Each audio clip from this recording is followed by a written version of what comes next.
So with that in mind now, we can take them all into the raw. So I'm basically just going to press Control R, or I can come up to File, Open in Camera Raw. And then from here, what we're going to be working with is just the quick fixes and edits. So first of all, Control A to select all the images, going over to my presets, classic color. So this is where it basically sets everything in the way that it is designed for as far as the color balance. As far as the medium contrast, there's a +8 here and a -8 in the black. So that is set in my contrast and my sharpness in a natural way. The only thing I've got to do is go into the FX and take off the vignette for now, because obviously in the first few images it's in the high key. So here now, just selecting these two images, I'm going to click back on the basic palette, and I'm going to go in and just correct the exposure on these. They're slightly over there. The bottom here, obviously we've got a little bit of shadowing on the floor. This is where I can actually go back in now and just increase the brightness of the whites and the highlights here. Just painting that in will be enough. And then we work on the next series of images. So back into the magnifying glass, that brings us back into the basic. And from here now, as far as the black and white is concerned, everything without the secondary lights, the background lights going off, so they've been switched off, is going to be a black and white. So in this case, just for demonstration, I'm just going to click on the vibrance, the saturation down, so you can see how that kind of just gives us a muddyish grey. In fact, what I want to be able to do is go up into the HSL, into the hue, saturation and luminance. Okay, so reducing all that down. Now you can see if you were doing a selective color like the blues for the blue jeans and so on, just by using the HSL, that will actually leave the color blue or any color that you decide on. But what we're doing here is just taking all the color out, and then what I'm going to do is actually increase the oranges. So that's the skin tone, that's the flesh itself. I mentioned that I took off the vignette before, so I'm just going to bring the vignette back on again. Again, this is just down to style. Once more, make sure that my horizon is straight.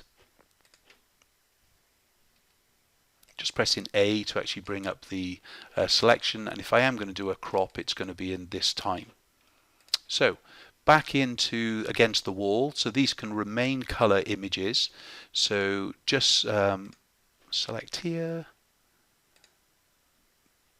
just to there. In fact, let's just correct the exposure to the fraction. There we go. I am going to actually just lose a little bit of cropping just on here, just above the knee again. I do like quite a lot of negative space within images. Obviously there are some clients who say, oh, can you crop in a little bit closer? Yes, of course we can, but you know, blah blah blah. So even though I said when the background light doesn't fire or set to fire, it's usually black and white, this image is a color image because it's against the wall. It's just again a part of my styling. But with the jump, we're going to actually take the background or the floor away, so it kind of gives us that natural kind of jump in leap anyway. And pretty much now we're back down to our black and white images. So from here downwards, we're all in black and white. Okay, that is just me. That's my style. That's what we're selling it on, and so on. So once more, back up into the HSL, hue, saturation, luminance, dial all these down. I'd recommend obviously that you use a preset to black and white. I can bring my vignette back in again, remember, because it is my black and white series now. Right, and let's go back now to the first image. So once the general corrections have been done, as you can see, now I can go in and actually correct it. So the first thing, I'll have to get rid of mum unless I wanted to leave that there. I'm okay with it. In fact, if it needs to stay in, I'm fine with that. Love him. Just going to crop off that back end of the image just a little bit. Just again a little bit more there. Going through it, I just need to correct the horizon as far as the floor is concerned. The box, we already cropped that one in anyway. That's beautiful. Nice. That's great. Just going to crop off just a little bit again. I always try and crop in camera where possible, but there are times that in the post I decide differently, or I want to actually have it there. Now, I don't want to lose the background density, but I want to bring the brightness up in him. So I don't want to affect these sliders. I want to affect the adjustment brush. Okay, so I'm going to selectively choose the areas within the image. Left bracket to shrink down. First thing I'm going to do is click on the plus on the exposure. That resets everything below. The next thing I'm going to do is increase the shadows, and I'm going to start to just paint him here. Now, I don't want to do that all the time, and by bad habit, I knew specifically that I got him to actually turn to the side. He was naturally there. I took the photograph. The only thing that's annoying me is the strap of the wing. So before I was to go to print with this image, I would need to do delete that. So that would actually be something that would be done in the Photoshop itself. Okay, so once that's done, if I want to create a little bit more of a brightness down the side of the face, I didn't have to be as much, but I could just click on new and obviously just go ahead from there. Let's do the crop again. So we're very, very close to the processing stage.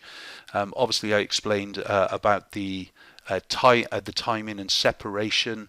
If we hadn't done the explanation beforehand, and if I wasn't explaining, we would probably be at about 17 minutes now, okay, as far as the look and feel. Now you can see there the problem. I've gone to correct the box in its horizon. I can't do it because I've made the mistake of it's too much of a tilt, so I'll have to just keep all that in for now, and then I'll have to fix that in the likes of Photoshop where I can extend the actual box down. Here I've got a little bit more space below the feet though, so straight away I can fix that, come back down to the floor. Here we go. Getting very, very close now. Just going to go in that adjustment brush again and just wipe his face a touch more, pressing N for new, and that'll do it again. It's lovely, lovely. Okay, so just with the dark and light ones, I'm just going to go back to the basic panel, so or whatever tool that you're in last. Okay, so in this case the zoom tool, and all I'm going to do is increase the shadows. Now this is purposely. I could have run a reflector by the side in this styling, and I don't. I just increase the shadow area, and I'm just going to increase the exposure just a little bit. I want a really good black and a really good white. That was one of the reasons that we used in the HSL before. So just back into here again, just increasing the brush just to actually wipe up the face a little bit more. Once more, just going to crop it. Not worrying about mum's hands here. If I was in a same day viewing or same session viewing, I'd obviously explain to the mum that we'd actually remove the hand anyway. Back into the crop tool. Back into K, which is the adjustment brush. Go to the next image, adjustment brush first, now into K for the crop. If I press the K again, it goes to the last tool that I used before the tool I was on. So in other words, if because I pressed K, it went back to the crop tool. Yeah. So if I press K, it goes back to the adjustment brush. So it remembers the last brush that you used. We're done. Okay, we are done with these images. They are ready for us to process to a JPEG.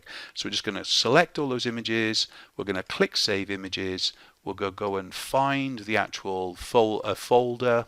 In this case, it's going to be in 2020. We're looking for the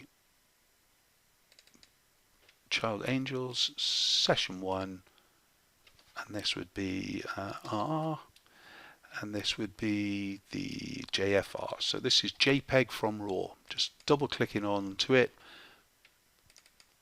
just pressing select, and then keeping everything the same. I'm a JPEG, quality 10, go.